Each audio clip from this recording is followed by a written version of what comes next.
ನಾವು ಕೃಷಿ ವಿಜ್ಞಾನ ಕೇಂದ್ರ ಹಿರಿಯೂರಿನಲ್ಲಿದ್ದೀವಿ. ಇವತ್ತು ಡಾಕ್ಟರ್ ಉದಮ್ ಸರ್ ಅವರು ನಮಗೆ ಎರೆಹುಳು ಗೊಬ್ಬರದ ಹೇಗೆ ಪ್ರಿಪೇರ್ ಮಾಡಬೇಕು ಅನ್ನೋದನ್ನು ಹೇಳ್ಕೊಡ್ತಾರೆ. ನಮಸ್ಕಾರ.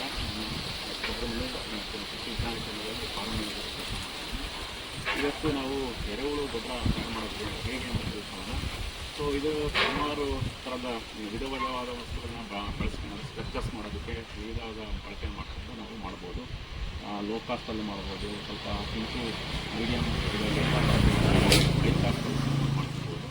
ಸೊ ಇದರಲ್ಲಿ ನಾವು ಇಲ್ಲಿ ಮಾಡಿಸ್ತಕ್ಕಂಥದ್ದು ನಾವು ಬಂಡೆಯಿಂದ ಮಾಡಿದ್ದೀವಿ, ಕಲ್ಲು ಬಂಡೆಗಳಿಂದ. ಇದರಿಂದಲೂ ಮಾಡ್ಬೋದು, ಮತ್ತು ಏನು ಕಡಪಕಲ್ಲಿಂದ ದಪ್ಪನ ಕಡಪಕಲ್ಲಿಂದ ಸಹ ನಾವು ಮಾಡ್ಕೊಬೋದು, ಮತ್ತು ಇಟ್ಟಿಗೆ ಉಪಯೋಗಿಸಿಕೊಂಡು ನಾವು ಇದನ್ನು ಸ್ಟ್ರಕ್ಚರ್ಸನ್ನು ಮಾಡ್ಕೋಬೋದು. ಆಮೇಲೆ ಇದನ್ನು ಎಷ್ಟು ಹೈಟಲ್ಲಿ ಮಾಡ್ಕೋಬೇಕು ಮತ್ತು ಎಷ್ಟು ಉದ್ದ ಮಾಡ್ಕೋಬೋದು ಡಿಪೆಂಡ್ಸ್ ಆನ್ ನಮಗೆ ಏನು ಅವೈಲಬಿಲಿಟಿ ಆಫ್ ಇದು ಏನು ವೇಸ್ಟ್ಗಳು ನಮಗೇನು ಕೃಷಿ ಸಾಧ್ಯ ಸಿಗುತ್ತೋ ಅದ್ರ ಮೇಲೆ ನಾವು ಇದನ್ನು ಮಾಡ್ಕೋಬೋದು. ಇದನ್ನು ನಾವು 3 ಅಡಿ ಅರವ ಮತ್ತು ಹೈಟು ಒಂದು 2.5 ಇಂದ 3 ಅಡಿ ಹೈಟ್ ಇರ್ತಕ್ಕಂಥದ್ದು, ಮತ್ತು ಉದ್ದ ಎಷ್ಟು ಬೇಕಾದ್ರೆ ನಮಗೆ ಆಗಲಿ ಹೇಳ್ದಂಗೆ ವೇಸ್ಟ್ ಮೇಲೆ ಇದಾಗುತ್ತೆ. ಒಂದು 20 ಅಡಿ ಮಿನಿಮಮ್ ನಾವು ಮಾಡ್ಕೊಂಡ್ರೆ ಒಳ್ಳೆಯದು. ಈ ಥರ ನಾವು ಒಂದು 2 ತೊಟ್ಟಿ ಮಿನಿಮಮ್ ಒಂದು ಸ್ಟಾರ್ಟಿಂಗ್ನಲ್ಲಿ ಒಂದು 2 ತೊಟ್ಟಿಯನ್ನು ಮಾಡ್ಕೋಬೇಕು. ಯಾಕಂದರೆ 2 ತೊಟ್ಟಿ ಮಾಡ್ಕೊಂಡ್ರೆ ನಾವು ಒಂದು ತೊಟ್ಟಿಗೆ ವೇಸ್ಟನ್ನು ತುಂಬಿಸಿ ಅದು ಇನ್ನೇನು ನಮಗೆ ನಮ್ಮ ತಿಂಗಳಿಗೆ ಗೊಬ್ಬರ ಕೊಡುತ್ತೆ ಅಂದಾಗ ಇನ್ನೊಂದು ತೊಟ್ಟಿಯನ್ನು ನಾವು ರೆಡಿ ಮಾಡ್ಕೊಂಬಕ್ಕೆ ಅನುಕೂಲ ಆಗುತ್ತೆ. ಸೊ ಇದಕ್ಕೆ ನಾವು ವೇಸ್ಟನ್ನು ಏನೆಲ್ಲ ತುಂಬಬೇಕು, ಯಾವ ಥರದ್ದು ವೇಸ್ಟ್ಗಳನ್ನ ನಾವು ತುಂಬಬೇಕು.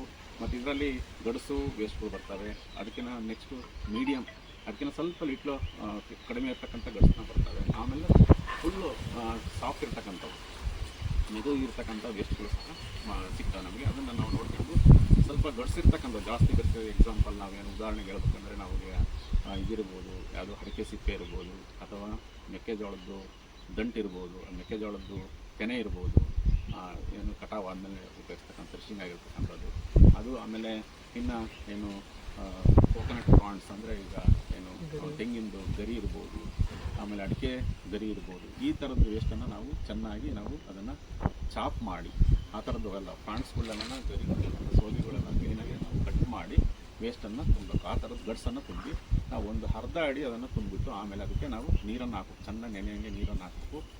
ಆಮೇಲೆ ಅದರ ನಂತರ ಏನು ಮಾಡಬೇಕು, ಅದಕ್ಕೆ ಸಗಣಿ ಬಗ್ಗಡವನ್ನು ಹಾಕಬೇಕು. ಆಮೇಲೆ ಸ್ಟ್ರಕ್ಚರ್ಸ್ ಆಗಿರ್ತಕ್ಕಂಥ ಆಮೇಲೆ ರಿಪೀಟ್ ಮಾಡ್ಕೊಂಡು ಹೋಗಬೇಕು. ರಿಪೀಟ್ ಮಾಡೋದು ಪ್ರತಿ ಒಂದು ಸಾರಿ ರಿಪೀಟ್ ಮಾಡಿದಾಗ ನಾವು ನೀರು ಹಾಕೋದು ಮತ್ತು ಸಗಣಿ ಬಗ್ಗಡ ಹಾಕೋದು ಮರಿಬಾರ್ದು. ಅಷ್ಟು ಹಾಕೊಂಡು ನೀವು ಕಂಪ್ಲೀಟ್ ಎಷ್ಟು ಅಡಿ ಹೇಳಿದ್ವಿ, 3 ಅಡಿ ಹೈಟ್ ಹೇಳಿದ್ವಿ. 3 ಅಡಿ ಹೈಟ್ಗಿಂತ 1.5 ಅಡಿ 2 ಅಡಿ ನಾವು ಇದನ್ನ ಎಕ್ಸ್ಟ್ರಾನ ತುಂಬಬೇಕಾಗುತ್ತೆ. ಯಾಕಂದರೆ ನಾವು ನೀರು ಹಾಕಿದ ಮೇಲೆ ಅದು ಕುಸಿಯುತ್ತೆ. ಒಂದು ಅಡಿ 1.5 ಅಡಿ 2 ಅಡಿ ಕುಸಿಯೋ ಸಂಭವ ಇರುತ್ತೆ. ಅದಕ್ಕೆ ನಾವು ಇದರ ಮ್ಯಾಕ್ಸಿಮಮ್ ಹೈಟಿಂದ 2 ಅಡಿ ಹೆಚ್ಚಿಗೆ ನಾವು ವೇಸ್ಟನ್ನು ಹಾಕಿ ಅದಕ್ಕೆ ನಾವು ನೀರನ್ನು ಹಾಕಿ ವೇಸ್ಟ್ ಹಾಕಿ ನೀರು ಹಾಕಿ ಅಂತ ಇರೋದು. ಸೊ ಇದನ್ನು ನಾವೆಲ್ಲ ತುಂಬಿದ ಮೇಲೆ ನಾವು ಕಂಟಿನ್ಯೂಸ್ ಈಗ ತುಂಬಿದ ಮೇಲೆ ವೇಸ್ಟನ್ನು ಒಂದೇ ಸರಿ ನಾವು ಇಟ್ಕೊಂಡು ಇದನ್ನು ಹಾಕಬೇಕು. 3 ವಾರದವರೆಗೂ ನಾವು ನೀರನ್ನು ಹಾಕ್ಯಂತ ಹೋಗಬೇಕು. 3 ವಾರ ಆದಮೇಲೆ ನಾವೇನು ಮಾಡಬೇಕು, ಅಷ್ಟಕ್ಕೆ ಒಂದು 20 ಅಡಿ ಮಾಡಿದ್ದೀವಿ ಅಂದರೆ 20 ಅಡಿ ಒಂದು 2.5 ಅಡಿ ಹೈಟು ಅಥವಾ 3 ಅಡಿ ಹೈಟು ಅಥವಾ ಒಂದು 3 ಅಡಿ ಹರವ ಇರ್ತಕ್ಕಂಥ ಇರ್ತಕ್ಕಂಥ ನಾವು ತೊಟ್ಟಿಗೆ ಒಂದು 3 ರಿಂದ 4 kgವರೆಗೂ ನಾವು ಎರೆಹುಳವನ್ನು 3 ವಾರದ ನಂತರ ಅದನ್ನು ರಿಲೀಸ್ ಮಾಡಬೇಕಾಗುತ್ತೆ. 3 ವಾರ ರಿಲೀಸ್ ಮಾಡಿದ ಮೇಲೆ ನಾವು ಒಂದು 3 ತಿಂಗಳಿಗೆ ನಮಗೆ ಗೊಬ್ಬರ ಸಿಗುತ್ತೆ. ಅಲ್ಲಿವರೆಗೂ ನಾವೇನು ಮಾಡ್ಬೇಕಂದ್ರೆ ಡಿಪೆಂಡ್ಸ್ ಆನ್ ಏನು ಅವಲಂಬನೆ, ಅದು ಸೂರ್ಯನ ಬೆಳಕಂದ್ರೆ ಜಾಸ್ತಿ ಬಿಸಿಲಿತ್ತಂದರೆ ನಾವು ಪ್ರತಿದಿನ ನೀರು ಹಾಕ್ಯಂತ ಹೋಗಬೇಕು. ಒಂದು ವೇಳೆ ಮೋಡ ಮುಚ್ಚಿದ ವಾತಾವರಣ ಇದ್ದರೆ 2 ದಿನ 3 ದಿನ ಸರ್ ಆ ಒಂದು ತೇವಾಂಶ ನೋಡ್ಕೊಂಡು ನಾವು ಅದವರಿತು ನಾವು ಅದನ್ನು ನೀರು ಹಾಕ್ಯಂತ ಹೋಗಬೇಕು. ಇದನ್ನು ಕಂಟಿನ್ಯೂ ನಾವು 3 ತಿಂಗಳು ಮಾಡಿದರೆ ನಮಗೆ ಗೊಬ್ಬರ ಕಂಪ್ಲೀಟ್ ಸಂಪೂರ್ಣವಾಗಿ ಗೊಬ್ಬರ ಆಗಿರುತ್ತೆ. ಇದನ್ನು ನಾವು ಸ್ಟಾರ್ಟಿಂಗ್ ಮಾಡೋದಾಗಲಿ ಅದನ್ನು ಒಂದು ಮಾಡ್ಬೇಕಂತಂದ್ರೆ ನಾವು ಇನ್ನೊಂದು ತೊಟ್ಟಿ, ಆಮೇಲೆ ಇನ್ನೊಂದು ತೊಟ್ಟಿ ರೆಡಿ ಇರಬೇಕು.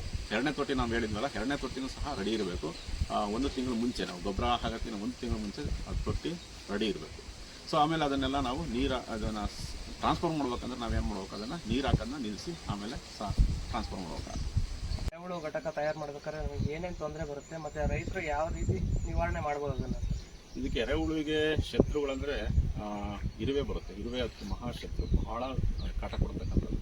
ಸೊ ಅದಕ್ಕೆ ನಾವು ಆಮೇಲೆ ಬೇರೆ ಬೇರೆ ಥರದ್ದು ಇವು ಬರ್ತವೆ ಎನಿಮೀಸ್, ಶತ್ರುಗಳು. ಈಗ ಹೆಗ್ಗಣ ಆಗಿರ್ಬೋದು, ಹುಲಿ ಆಗಿರ್ಬೋದು, ಕಪ್ಪೆ ಆಗಿರ್ಬೋದು. ಇದರ ಆಮೇಲೆ ಈವನ್ ಪಕ್ಷಿಗಳು ಚಾನ್ಸಸ್ ಇದೆ, ಪಕ್ಷಿಗಳು ಬಂದು ಚಾನ್ಸಸ್ ಇದೆ.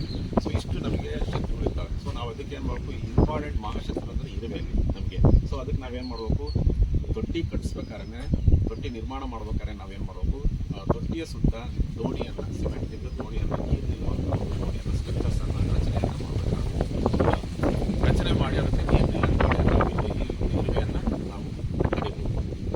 ಸೊ ಇನ್ನೊಂದು ನಾವು ಇಲ್ಲೇನು ಎಕಡ ಆಗಿರ್ಬೋದು, ಇಲ್ಲಿ ಆಗಿರ್ಬೋದು, ಅಡಿಭಾಗಕ್ಕೆ ಹೋಗ್ತಕ್ಕಂಥ ಚಾನ್ಸ್ ಇದೆ, ಕೆಳಭಾಗಕ್ಕೆ ಹೋಗ್ತಕ್ಕಂಥ ಚಾನ್ಸ್ ಇದೆ. ನಾವು ಉಸುಕು ಮತ್ತು ಜಲ್ಲಿ ಮತ್ತು ಸಿಮೆಂಟ್ ಬಳಸಿ ನಾವು ಜಜ್ಜನ್ನು ಈ ಮೂರು ನಾವು ಶತ್ರುಗಳನ್ನ ಕಡಿಬೋದು.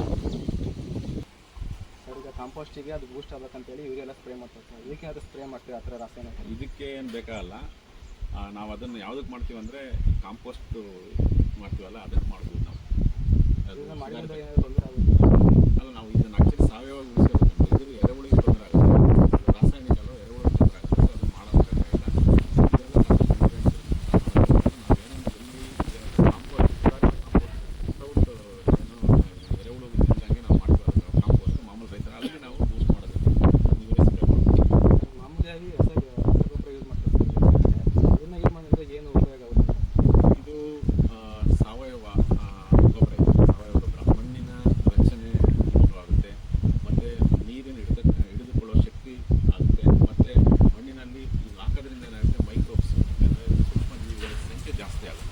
ಮತ್ತೆ ನಾವೀಗ ಸರ್, ಇದನ್ನು ಈ ಗೊಬ್ಬರನ ಸ್ಟಾರ್ಟಿಂಗ್ ಸೋಯಿಂಗ್ ಮಾಡ್ಬೇಕಾದ್ರೆ ಹಾಕ್ಬೇಕಾ ಇಲ್ಲ ಸರ್ ಮಧ್ಯೆ ಇಂಟರ್ಕ್ರಾಪ್ ಮಾಡಬೇಕು, ಅವಾಗೆಲ್ಲ ಹಾಕ್ಬೇಕು? ಇದನ್ನು ನಾವು ಸ್ಟಾರ್ಟಿಂಗಲ್ಲಿ ಹಾಕೋದಾದ್ರೆ ಯಾವ ರೀತಿ ಮಾಡ್ಕೋಬೇಕಂದ್ರೆ ನಾನು ಹೇಳ್ದಂಗೆ ಇದನ್ನು ಡ್ರೈ ಮಾಡಿ, ಶೇಡ್ ಡ್ರೈ ಮಾಡಿ ಒಂಥರ ಹರಳು ರೂಪದಾಗ ಬರುತ್ತೆ. ಶೇಡ್ ಡ್ರೈ ಮಾಡಿದರೆ ಹರಳು ರೂಪದಲ್ಲಿ ಬರುತ್ತೆ. ಅವಾಗ ನಾವು ಸೆಡ್ಡೆನಲ್ಲೂ ಬಿಟ್ಕೊಡು. ಇದನ್ನು ಈಗ ಶೇಂಗಾ ಹಾಕ್ತಾರೆ ಸಪೋಸ್, ಅಥವಾ ಅಥವಾ ಜೋಳ ಯಾವ್ದನ್ನು ಬಿತ್ತಾ ಇರ್ತಾರಲ್ಲ, ಸೆಡ್ಡೆನಲ್ಲಿ ಹೆಂಗೆ ನಾವು ಗೊಬ್ಬರ ಹಾಕ್ತೀವಿ, ಅಥವಾ ಟ್ಯಾಕ್ಟ್ರಿ ಸೀಡ್ರಿಲ್ ಏನಿದೆ, ಸಂಯುಕ್ತ ಕೂರಿಗೆ ಅಂತ ಕರಿತೀವಿ. ಟ್ಯಾಕ್ಟ್ರಾನ್ ಇದು ಸೀಡ್ರಿಲ್ ಬರುತ್ತಲ್ಲ, ಸಂಯುಕ್ತ ಕೂರಿಗೆ, ಅದರಲ್ಲಿ ಒಂದು ಇದರಲ್ಲಿ ಗೊಬ್ಬರವನ್ನು ಸ್ಟೋರ್ ಮಾಡ್ತೀವಿ, ಇನ್ನೊಂದರಲ್ಲಿ ಬೀಜವನ್ನು ಸ್ಟೋರ್ ಮಾಡ್ತೀವಿ. ಸೊ ಅದೇ ರೀತಿ ನಾವು ಎರೆಹುಳು ಗೊಬ್ಬರನ ಒಂದರಲ್ಲಿ ಸ್ಟೋರ್ ಮಾಡಿ ಇನ್ನೊಂದರಲ್ಲಿ ಬೀಜ ಹಾಕಿ ನಾವು ಮಾಡ್ಬೋದು. ಇನ್ನೊಂದು ರೈತರು ಏನು ಮಾಮೂಲು ಬಿತ್ತನೆ ಮಾಡ್ತಾರಲ್ಲ, ಟ್ರೆಡಿಷ್ನಲ್ ಸಾಂಪ್ರದಾಯಿಕ ಕೂರಿಗೆ ಬರುತ್ತಲ್ಲ, ಅದರಲ್ಲಿ ಇದರಲ್ಲಿ ಏನು ಸೆಡ್ಡೆನಲ್ಲಿ ಬಿತ್ತಿದ್ದಾರೆ, ಅದರಲ್ಲೂ ಸಹ ನಾವು ಒಂದು ಇದರಲ್ಲಿ ಬೀಜ, ಇನ್ನೊಂದರಲ್ಲಿ ಸೆಡ್ಡೆನಲ್ಲಿ ಇದನ್ನು ಹಾಕ್ಬೋದು. ಯಾವ ರೀತಿ ಪ್ರೊವೈಡೆಡ್ ನಾವು ಇದನ್ನು ಶೇಡ್ ಡ್ರೈ ಮಾಡ್ಕೊಂಡು ಹರಳು ರೂಪಕ್ಕೆ ಮಾಡ್ಕೊಂಡು ಬಿತ್ಬೋದು. ನೀವು ಈ ಥರ ನೀರಿಗೆ ಒಂದು ಸ್ವಲ್ಪ ಇದಿತ್ತಂದರೆ, ಗಟ್ಟಿ ಇತ್ತಂದರೆ ಅಥವಾ ಅಂಟಂಟಿತ್ತಂದರೆ ಹಾಗಲ್ಲ. ಸರ್, ಈಗ ವರ್ಮಿ ಕಾಂಪೋಸ್ಟ್ ಪೂರ್ತಿ ತಯಾರಾಗಿದೆ, ಅದು ನೆಕ್ಸ್ಟ್ ಹೆಂಗೆ ಗೊತ್ತಾಗುತ್ತೆ? ಮೇಲ್ಭಾಗದಲ್ಲಿ ನಮಗೆ ಈಗ ಬಿಟ್ಟು ನಾನು ಹೇಳಿದೆ 3 ವಾರದ ನಂತರ ಹುಳ ಬಿಡುವ ಅಂತ ಹೇಳಿದೆ. ಬಿಟ್ಟು ಒಂದು ವಾರದಲ್ಲೇ ನಿಮಗೆ ಚೆನ್ನಾಗಿ ನೀವು ಮೇಂಟೈನ್ ಮಾಡಿದ್ದೀರಾ, ತೇವಾಂಶ ಮೇಂಟೈನ್ ಮಾಡಿದ್ದೀರಾ, ಆಮೇಲೆ ಸಗಣಿ ಪಕ್ಕ ಚೆನ್ನಾಗಿ ಹಾಕಿದ್ದೀರಾ. ನಾನು ಹೇಳಿದೆ ಯಾಕೆ ಸಗಣಿ ಗೊಬ್ಬರ ಜಾಸ್ತಿ ಬೇಕು ಅಂತ ಹೇಳಿದೆ, ಮೈಕ್ರೋ ಯಾಕಂದರೆ ಅದನ್ನು ಡಿಕಂಪೋಸ್ ಮಾಡೋದಕ್ಕೆ, ಕಳಿಸೋದಕ್ಕೆ, ಕಳಿಸೋದಕ್ಕೆ ಅದು ಸೂಕ್ಷ್ಮಜೀವಿಗಳು ಬೇಕು. ಅದಕ್ಕೆ ನೀವು ಇದನ್ನು ಹಾಕ್ಬೇಕಂತ ಹೇಳಿದೆ. ಚೆನ್ನಾಗಿ ಆಗಿದ್ದರೆ ಅವು ನಿಮಗೆ 3 ವಾರ ಚೆನ್ನಾಗಿ ನೀರು ಮತ್ತು ಗೊಬ್ಬರ ಹಾಕಿ ಸಗಣಿ ಬಗಡ ಹಾಕಿದರೆ ನಿಮಗೆ ಚೆನ್ನಾಗಿ ಕಳ್ತಿರುತ್ತೆ. ಸೊ ಅವಾಗ ನೀವು ಹುಳ ಬಿಟ್ಟಾಗ ಹುಳ ತಿಂದು ಅವು ನಿಮಗೆ ಗೊತ್ತಿರೋ ಹಾಗೆ ಒಳಭಾಗದಲ್ಲಿ ಹೊರಭಾಗದಲ್ಲಿ ಯಾವುದೇ ಕಾರಣಕ್ಕಿರಲ್ಲ, ಒಳಭಾಗಕ್ಕೆ ಹೋಗೋದು, ತಿಂದು ಬಂದು ಇಕ್ಕೆ ಮಾತ್ರ ಮೇಲ್ಭಾಗ ಹಾಕಿ ಹೋಗ್ತಾರೆ. ಆ ಥರ ಲೇಯರು ನಿಮಗೆ 1 ವಾರದಲ್ಲಿ ನಿಮಗೆ ಕಾಣುತ್ತೆ. ಸ್ವಲ್ಪ ನೀರು ಹಾಕೋದಕ್ಕಿಂತ ಮುಂಚೆ ನೀವು ಅಬ್ಸರ್ವ್ ಮಾಡಿದರೆ ಇದು ಏನು ಸಣ್ಣದು ಉದ್ದನೆ ಕಡ್ಡಿ ಥರ ನಮಗೆ ಇಕ್ಕೆಗಳು ಕಾಣ್ತಾ ಇರುತ್ತೆ. ಸೊ ಆ ರೀತಿ ನಾವು ಅದನ್ನು ಆಗುತ್ತೆ. ನಿಮ್ಗೆ ಇನ್ನೂ ಫಸ್ಟ್ ಕಂಪ್ಲೀಟ್ ಆಗಿದೆ ಎಂಬ ತಿಳ್ಕೊಂಡು, ಇದು ಸ್ಟಾರ್ಟಿಂಗು, ವರ್ಕ್ ಆಗ್ತಿದೆ, ಚಟುವಟಿಕೆ ಹುಳ ಇದೆ, ಚಟುವಟಿಕೆ ನಡೀತಾ ಇದೆ, ಚೆನ್ನಾಗಿ ನಡೀತಾ ಇದೆ ಅಂದರೆ ಮೇಲ್ಭಾಗದಲ್ಲಿ ತಿನ್ ಲೇಯರಲ್ಲಿ ನಮಗೆ ಗೊತ್ತಾಗುತ್ತೆ. ಸೊ ಅದೇ ರೀತಿ ಇಂಟೆನ್ಸ್ ನಡೀತಾ ಇರುತ್ತೆ, ಜಾಸ್ತಿ ಪ್ರಮಾಣದಲ್ಲಿ ಗೊಬ್ಬರ ಹಾಕಿ ಮೇಲ್ಭಾಗದಲ್ಲಿ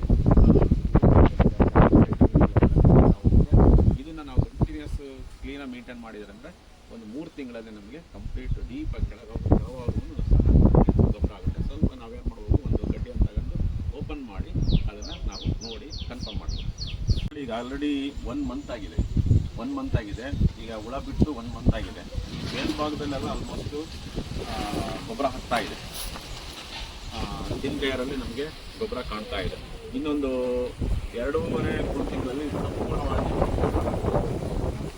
ನಾವು ಇದು 4 ತಿಂಗಳ ಹಿಂದೆ ನಾವು ಇದನ್ನು ಎಲ್ಲ ವೇಸ್ಟನ್ನು ತುಂಬಿ ಇದು ಗೊಬ್ಬರ ಮಾಡಿರ್ತಕ್ಕಂಥದ್ದು. ಈ ರೀತಿ ಸಂಪೂರ್ಣವಾಗಿರ್ತಕ್ಕಂಥ ಗೊಬ್ಬರ ಇದೆ. ಗೊಬ್ಬರವನ್ನು ಯಾವ ರೀತಿ ನಾವು ಗುಣಧರ್ಮ ಚೆನ್ನಾಗಿದೆ, ಕ್ವಾಲಿಟಿ ಇದೆ ಅಂತ ಹೆಂಗೆ ತಿಳ್ಕೊಬೋದಂದರೆ, ಈ ರೀತಿ ನಾವು ಹಿಡಿದಾಗ ಹುಡಿಯಾಗಿರಬೇಕು, ಹುಡಿಯಾಗಿ ಇರಬೇಕು. ಹರಳು ರೂಪದಲ್ಲಿ ಇತ್ತಂದರೆ ಚೆನ್ನಾಗಿದೆ ಅಂತಂದು.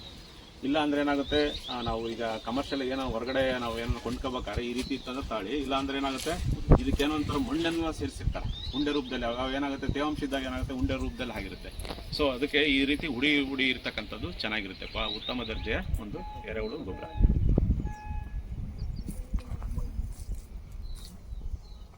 ಅರೆಕನಟ್ಟು ಬೇಗ ಕೊಳಿಲಿ ಅಂತ ಡಿಕಂಪೋಸರ್ ಎಲ್ಲ ಹಾಕ್ತಾರಲ್ಲ ಸರ್, ಇವಾಗ ಇದಕ್ಕೇನಾದ್ರು ಯೂಸ್ ಮಾಡ್ಬೋದು ಅಂತಂದೆಲ್ಲ? ಇದಕ್ಕೆ ಯೂಸ್ ಮಾಡ್ಬೋದು, ಯಾಕಂದರೆ ಅದು ಮೈಕ್ರೋಬಿಯಲ್ ಕನ್ಸಾರ್ಷಿಯಂ ಅಂತ ಸಂಯುಕ್ತ, ಸುಮಾರು ಸೂಕ್ಷ್ಮಜೀವಿಗಳು ಇರ್ತಕ್ಕಂಥ ಒಂದು ಸಂಯುಕ್ತ ಜೀವಾಣುದದು ಗೊಬ್ಬರ.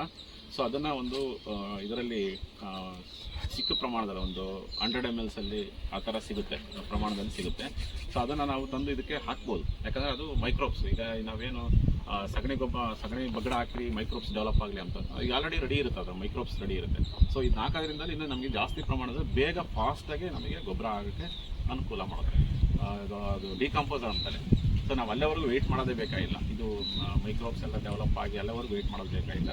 ಅದನ್ನು ಹಾಕಿದರೆ ನಮಗೆ ಇನ್ನೂ ಸ್ವಲ್ಪ ಬೇಗ ನಾವು ಎರೆಹುಳು ಗೊಬ್ಬರವನ್ನು ಪಡಿಬೋದು. ಅಲ್ಲ ಸರ್, ಡಿಕಂಪೋಸ್ ಹಾಕೋದ್ರಿಂದ ವರ್ಮ್ಸ್ಗೆ ಏನೂ ಎಫೆಕ್ಟ್ ಆಗಲ್ಲ, ಯಾಕಂದರೆ ಇವೆಲ್ಲನ ಬೆನಿಫಿಷಿಯಲ್ ಅಂದರೆ ನಮಗೆ ಉಪಯೋಗ ಆಗ್ತಕ್ಕಂಥ ಸೂಕ್ಷ್ಮಜೀವಿಗಳು.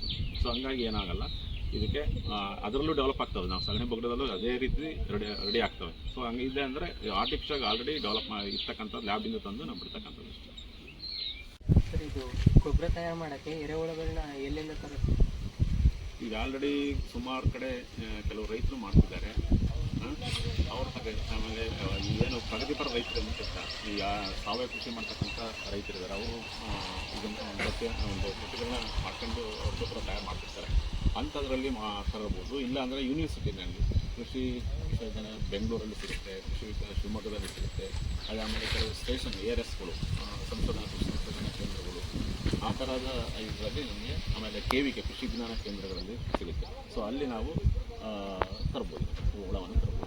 ಇದು ರೇಟ್ ಹೆಂಗೆ ಸರ್ ಇದು ಇದು ಕೆಜಿಗೆ ಈಗ ಒಂದೊಂದು ವಿಶ್ವವಿದ್ಯಾಲಯದಲ್ಲಿ ಸ್ವಲ್ಪ ವೇರಿಯೇಷನ್, ಅಂದರೆ ಒಂದು 450ರಿಂದ 500ವರೆಗೂ ಇದೆ. 400 ರೂಪಾಯಿ ಕೆಲವು ಕಡೆ ಕೊಡ್ತಿದ್ದಾರೆ, ಕೆಲವು ಕಡೆ 450 ರೂಪಾಯಿ ಕೊಡ್ತಿದ್ದಾರೆ. 1 kg 450ವರೆಗೂ ಸಿಗುತ್ತೆ. ಈವನ್ ರೈತರ ಹತ್ರ ಹೋದಾಗ 350-400 ರೂಪಾಯಿಗೂ ಸಿಗುತ್ತೆ. ಇದು ಯಾವ ಜಾತಿದು ತಾಂಡ್ರೆ ಚೆನ್ನಾಗಿದೆ? ಯೂಟ್ರಿಲಸ್ ಅಂತ ಒಂದು ಸ್ಪೀಸೀಸು, ಅದು ಭೂಮಿಯ ಮೇಲ್ಭಾಗದಲ್ಲಿ ನಾವು ಇದಕ್ಕೆ ಪ್ರಾಕ್ಟೀಸ್ ಮಾಡ್ತಿರ್ತಕ್ಕಂಥದ್ದು ಯೂಟ್ರಿಲಸ್ ಅಂತಂದು. ಭೂಮಿಯ ಮೇಲ್ಭಾಗದಲ್ಲಿ ತಿಂದು ಗೊಬ್ಬರ ಮಾಡ್ತಕ್ಕಂಥ ಒಂದು ಪ್ರಭೇದ ಇದೆ, ಸ್ಪೀಸೀಸ್ ಇದೆ. ಸೊ ಅದನ್ನು ನಾವು ತಂದು ಸರ್, ಈಗ ನಾವು ಹೊಸದಾಗಿ ಸ್ಟಾರ್ಟ್ ಮಾಡಬೇಕು ಅಂತ ರೈತರುಗಳು ಮಾಡಬೇಕಂದ್ರೆ ಎಷ್ಟು ಕಾಸ್ಟ್ ಬೇಕಾಗುತ್ತೆ? ಇನಿಷಿಯಲಿ ಎಷ್ಟು ಬೇಕಾಗುತ್ತೆ? ನಾನು ಹೇಳ್ದಂಗೆ ಆಗಲೇ ಬೇರೆ ಬೇರೆ ಥರದ ಸ್ಟ್ರಕ್ಚರ್ಸಲ್ಲಿ ನಾವು ಮಾಡ್ಬೋದು ಅಂತ ಹೇಳಿ. ಈಗ ಕಡಪ ಕಲ್ಲು ಹಾಕಿದರೆ ಕಡಿಮೆ ಆಗುತ್ತೆ ಖರ್ಚು. ಈಗ 20 ಅಡಿಗೆ ನಾವು ಕಡಪ ಕಲ್ಲು ಉಪಯೋಗಿಸ್ಕೊಂಡು ಏನು ದಪ್ಪ ಥಿಕ್ನೆಸ್ ಇರ್ತಕ್ಕಂಥ ದಪ್ಪ ಉಪಯೋಗಿಸ್ಕೊಂಡು ಅವನ್ನ ಮತ್ತು ಜಜ್ಜ ಹಾಕಿದರೆ ಅದಕ್ಕೆ ಬಹಳ ಕಡಿಮೆ ಆಗುತ್ತೆ ಕಾಸ್ಟ್. ನಾವು ಮ್ಯಾಕ್ಸಿಮಮ್ ಒಂದು 20 ಅಡಿ ಒಂದು 2 ತೊಟ್ಟಿ ಮಾಡ್ಬೇಕಂದ್ರೆ ಒಂದು 25,000 ಖರ್ಚಾಗುತ್ತೆ. ಅದನ್ನೇ ನಾವು ಹೇಳಿ ಆದರೆ ಇದನ್ನೆಲ್ಲ ಮಾಡಿದರೆ ಶೀಟೆಲ್ಲ ಹಾಕಿ ಸ್ವಲ್ಪ ಕಾಸ್ಟ್ ಜಾಸ್ತಿ ಆಗುತ್ತೆ. ಶೀಟ್ ಹಾಕಿದ್ರೆ 20 ಅಡಿಯೂ 2 ತೊಟ್ಟಿ ಮಾಡಿದರೆ ಒಂದು 25,000 ರೂಪಾಯಿ ಖರ್ಚಾಗುತ್ತೆ. ಬಟ್ ಶೀಟ್ ಹಾಕಿ ನೀವು ಸ್ವಲ್ಪ ಇನ್ನೂ ಒಂದು 80,000 ಎಕ್ಸ್ಟ್ರಾ ಆಗುತ್ತೆ ನಿಮಗೆ. ಸೊ ಒಂದು 35,000ವರೆಗೂ ನಮಗೆ ಖರ್ಚು ಬರುತ್ತೆ. ನಾವು ಒಂದು ವೇಳೆ ಸಿಮೆಂಟ್ ಇಟ್ಟಿಗೆಯಿಂದ ಮಾಡೋದಾದ್ರೆ, ಸಿಮೆಂಟ್ ಇಟ್ಟಿಗೆ ಬರ್ತವೆ ಮತ್ತು ಮಾಮೂಲು ಇಟ್ಟಿಗೆ ಬರ್ತವೆ. ಸೊ ಅದು ಬರೀ ಸ್ಟ್ರಕ್ಚರ್ಸನ್ನು 2 ತೊಟ್ಟಿ ನಾವೊಂದು 20 ಅಡಿ 23 ಅಡಿಯನ್ನು ನಾವು ಮಾಡಿಸಿದ್ದೀವಿ. 23 ಅಡಿ 2 ತೊಟ್ಟಿ ನಾವು ಮಾಡಿಸಿದ್ದೀವಿ. ಅದಕ್ಕೆ ಲೇಬರ್ದೆಲ್ಲ ಸೇರ್ಕೊಂಡು 30,000 ರೂಪಾಯಿ ಬರೀ ತೊಟ್ಟಿ ಕಟ್ಸೋಕ್ಕೆ ಆಗಿದೆ. ಅದೇ ರೀತಿ ನಾವು ಶೀಟ್ ಹಾಕೋಕ್ಕೆ ಇನ್ನೂ ಒಂದು 10,000 ಒಂದು 40-45,000 ರೂಪಾಯಿ ನಮಗೆ ಈಗ ಒಂದು ಎಕ್ಸ್ಟ್ರಾ ಒಂದು 7-8,000 ಎಕ್ಸ್ಟ್ರಾ ಆಗುತ್ತೆ. ನಾವು ಇಟ್ಟಿಗೆಯಿಂದ ಕಟ್ಟಿದಾದರೆ ಅಥವಾ ಸಿಮೆಂಟು ಇಟ್ಟಿಗೆಯಿಂದ ಕಟ್ಸೋದಾದ್ರೆ ಒಂದು ಎಕ್ಸ್ಟ್ರಾ ಒಂದು 10,000 ಎಕ್ಸ್ಟ್ರಾ ಆಗುತ್ತೆ. ಸರ್, ಇವಾಗ ರೈತರು ಇನಿಷಿಯಲಿ ಜಾಸ್ತಿ ಇನ್ವೆಸ್ಟ್ ಮಾಡೋಕ್ಕಾಗಲ್ಲ, ಅವ್ರ ಹತ್ರ ಕಡಿಮೆ ದುಡ್ಡು ಇರುತ್ತೆ. ಈಗ ವರ್ಷ ಸ್ಟಾರ್ಟ್ ಮಾಡಬೇಕು ಅಂತ ಹೇಳ್ತಾರೆ, ಅವರಲ್ಲೇ ಇರೋ ಬೇಸಿಕ್ ಯೂಸ್ ಮಾಡ್ತಾರೆ. ಯಾವ ಥರ ಸ್ಟಾರ್ಟ್ ಮಾಡೋದು? ಈಗ ಅವರಿಗೆ ಆರ್ಥಿಕ ಸಮಸ್ಯೆ ಇತ್ತಂದರೆ ಅವರು ಈ ಸ್ಟ್ರಕ್ಚರ್ಸ್ ಮಾಡೋ ಬದಲು ಇನ್ನೊಂದು ಥರ ಇದು ಮಾಡ್ಕೋಬೋದು. ಸ್ಟ್ರಕ್ಚರ್ಸ್ ವಿತೌಟ್ ಸ್ಟ್ರಕ್ಚರ್ ಗುಡ್ಡೆ ರೂಪದಲ್ಲೂ ಮಾಡ್ಬೋದು. ಗುಡ್ಡೆ ರೂಪದಲ್ಲಿ ಹಂಗೆ ಮಾಡಿಬಿಟ್ಟು ಏನಂದರೆ ಮೇಲ್ಗಡೆ ಅವ್ರಿಗೆ ಚಾವಣಿ ಬೇಕೇ ಬೇಕು. ಅಂದರೆ ನೀರು ಗುಡ್ಡೆ ರೂಪದಲ್ಲಿ ಸ್ವಲ್ಪ ಈಗ ಈ ವೇಸ್ಟೆಲ್ಲ ಹಾಕ್ಕೊಂಡು ಅದಕ್ಕೆ ಸಮಯ ನಾವು ನೀರನ್ನು ಹಾಕ್ಕೊಂಡು ಅದನ್ನು ಹಾಕಿ ಚಪ್ರ ಹಾಕ್ಬೋದಲ್ಲಿ ಕಡಿಮೆ ಖರ್ಚಲ್ಲಿ, ಏನೂ ಖರ್ಚಿಲ್ದಂಗೆ ಒಂದು ಏನು ಅವರೇನೇ ಮನೆಯಲ್ಲೇ ಮಾಡೋದಾದರೆ ಒಂದು 2-3 ಸಾವಿರದಲ್ಲೇ ನಾವು ಇದನ್ನು ಸಮೇತ ಏನು ಅಲ್ಲೇ ಸಿಗ್ತಕ್ಕಂಥವು ಸಿಮೆಜಲ್ಲಿದ್ದು ಊಟ ಆಗಿರ್ಬೋದು ಆಗಿರ್ಬೋದು, ಯಾವುದೇ ಥರದ ಮರದ ಗೂಟಗಳಾಗಿರ್ಬೋದು, ಅದನ್ನ ಗೂಟ ಮತ್ತು ಅವ್ರದ್ದೇ ಗರಿ ಇರ್ತಕ್ಕಂಥ ತೋಟದ ಗರಿಗಳನ್ನ ಉಪಯೋಗಿಸಿಕೊಂಡು ಮ್ಯಾಕ್ಸಿಮಮ್ ಒಂದು 5,000 ರೂಪಾಯಿದಲ್ಲಿ ಆ ಥರದ ಗುಡ್ಡೆಗಳು ನಾವು ಗುಡ್ಡೆ ರೂಪದಲ್ಲಿ ಮಾಡ್ತೀವಿ. ಒಂದು ವೇಳೆ ಅವ್ರು ಏನಾದ್ರು ಸ್ವಲ್ಪ ಇದು ಏನಾದ್ರು ಇವನ್ನ ಹಾಕಿದರೆ, ಕಡಪಕಲ್ಲು ಅದಕ್ಕೆ ಹಾಕಿದರೆ ಇನ್ನೊಂದು 5,000 ಎಕ್ಸ್ಟ್ರಾ ಹಾಕ್ತಾರೆ. ಒಂದು 10-15,000 ರೂಪಾಯಿ ಆರಾಮ್ಸೆ ಅವರು ಲೋಕಲ್ಲಾಗಿ ಮಾಡ್ತಾರೆ. ಅವರು ಶ್ರಮದಾನ ಅವ್ರದ್ದಿರ್ಬೇಕು, ಯಾರು ರೈತರದೇ ಶ್ರಮದಾನ, ರೈತರಲ್ಲೇ ಸಿಗ್ತಕ್ಕಂಥದ್ದು, ಗರಿ ಸಿಗಬೇಕು, ಊಟ ಸಿಗಬೇಕು, ಎಲ್ಲ ಆಯ್ತು ಅಂದರೆ ಒಂದು 10,000 ರೂಪಾಯಿದಿಂದ ಆರಾಮಾಗಿ 15,000 ರೂಪಾಯಿ ನಮಗೆ ಎರೆಹುಳು ಗೊಬ್ಬರದ ಘಟಕ ಹಾಗೂ APK ಮತ್ತು